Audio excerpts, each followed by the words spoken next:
Alright boys, what's happening? Welcome back to another track guide and setup video here on F1 2021. Today we have the brand new circuit that has just been added to the game, Imola. Of course it's not a brand new circuit in terms of the actual track itself.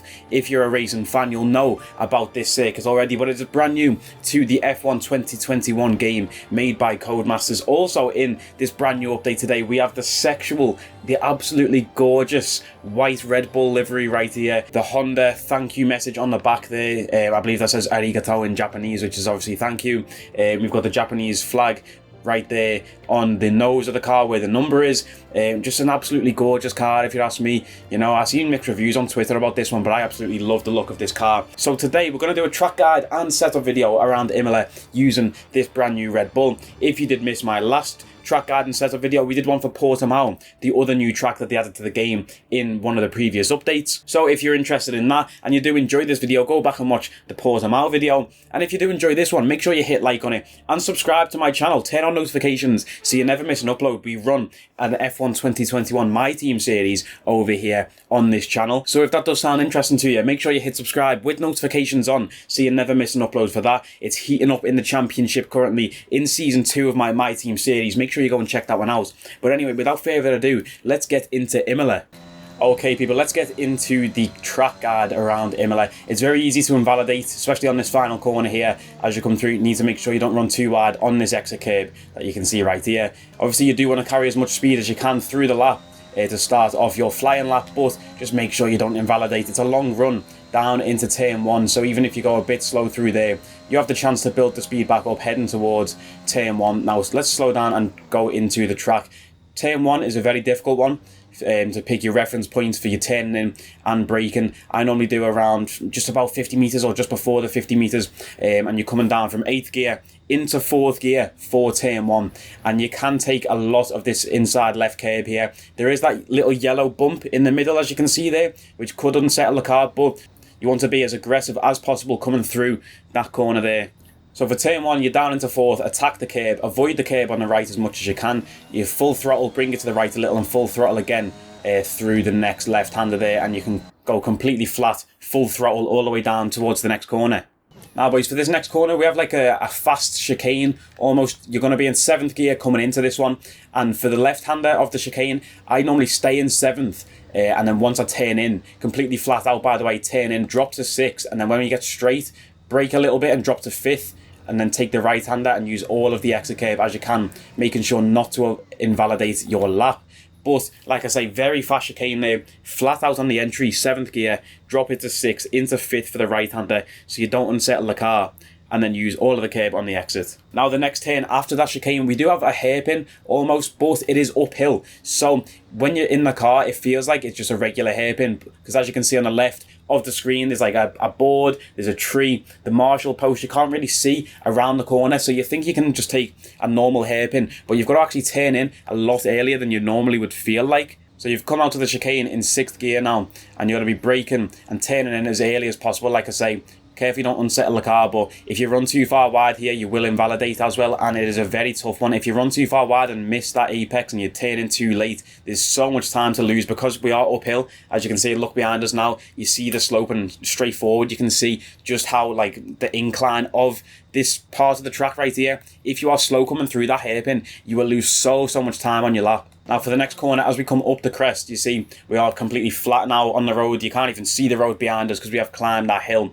But for this next corner, very difficult to pick your braking point. For this one as well, you want to look for a certain marker on the track, maybe use the shadows. I wouldn't really advise using shadows for your braking point, because, you know, depending on the time of day, the clouds, the rain, if there's rain in your race, then you won't get shadows. So try and find a point on the side, on the wall, where you want to pick your braking point, or judge it off the 50-meter board in front, like you see in front, a little bit in front or a little bit behind. Use that as your reference point. You're going to be in 7th gear because we have just climbed up the hill. Now for this one, you can afford to downshift late. You know, you've took your braking point there. We're turning into the corner, and you're going to downshift mid-corner into 5th gear. Obviously, if you don't know, or maybe you will know, when you downshift, it does unsettle the car. Every time you downshift, even when you're upshifted, it changes the car, you know. So every time you downshift, it unsettles the car a little, especially the rear when you're downshifting. So it unsettles it.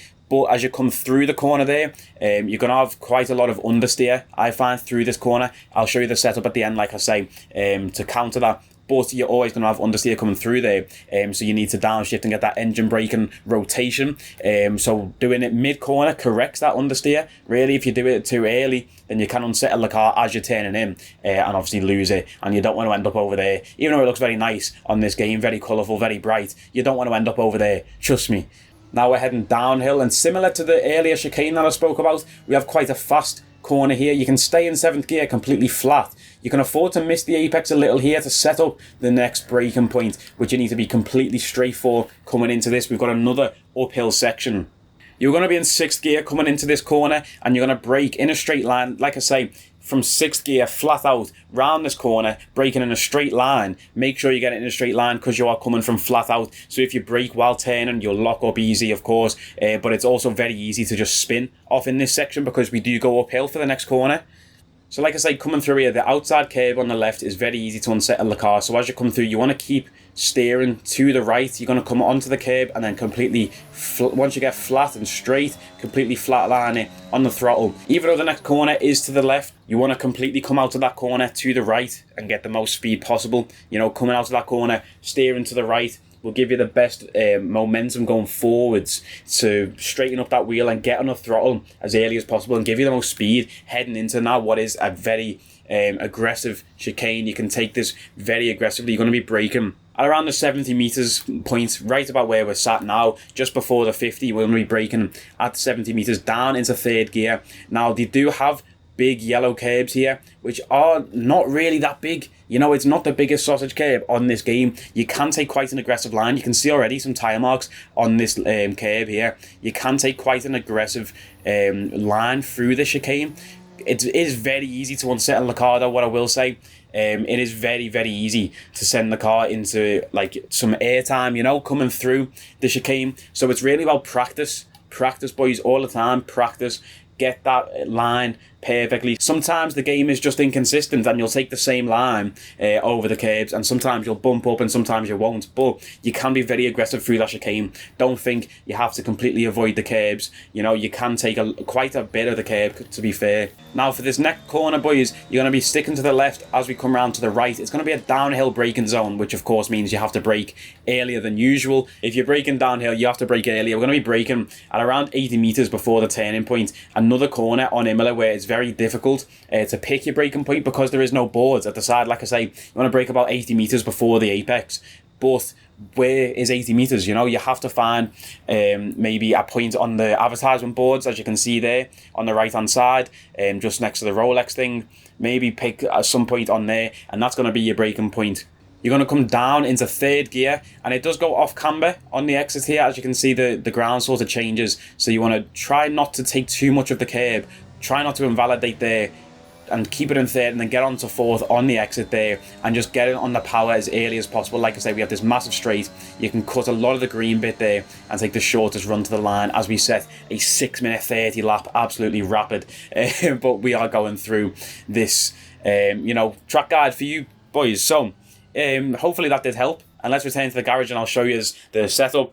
It's only my 2nd time doing these track guide videos. Sometimes I get confused on my reference points and stuff myself while I'm going through them. So let's show you the setup that I was using for this track guide. We do have 11 on the rear for the aero, 7 on the front. You can run a few different aero setups. I've seen people run 8 and 9, you know, but we're running 7. We can run 11 and 8 or 9 if you want to go max downforce. 7 on the front, I feel, gives me a good enough downforce to throw the car into these corners. Like I say, there's quite a few fast corners, so I feel like 7's a good point to be able to throw the car into those corners.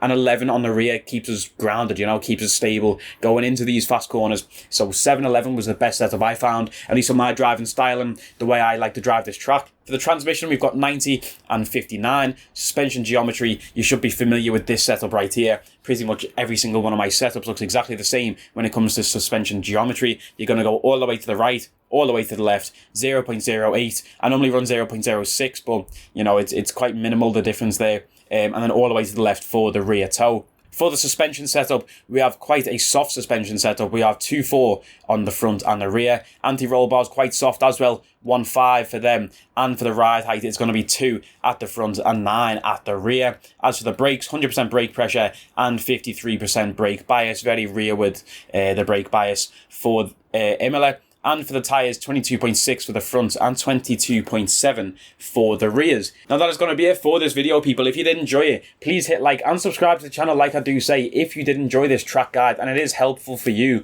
let me know and I'll do another one when the next track comes out on the game, which will be Jeddah, which comes out in November, I do believe. So if you want to see that, make sure you let me know in the comments. And let me know in the comments, what is your fastest lap around Imola so far? The game's only just came out. We're all getting used to the circuit on this game. We're getting used to the setup as well. Like I say, tried a few different setups and stuff, so we're all going to keep improving. But as of right now, what is your fastest lap around Imola? I'd be interested to know in the comments below. Go and check out my Team series on the channel if you are a fan of that sort of content. We make very entertaining videos over there if you do ask me. But people, that is going to be it for this video. If you did enjoy it, like, comment, share and subscribe. You know the vibes, and I will catch you next time. Take it easy.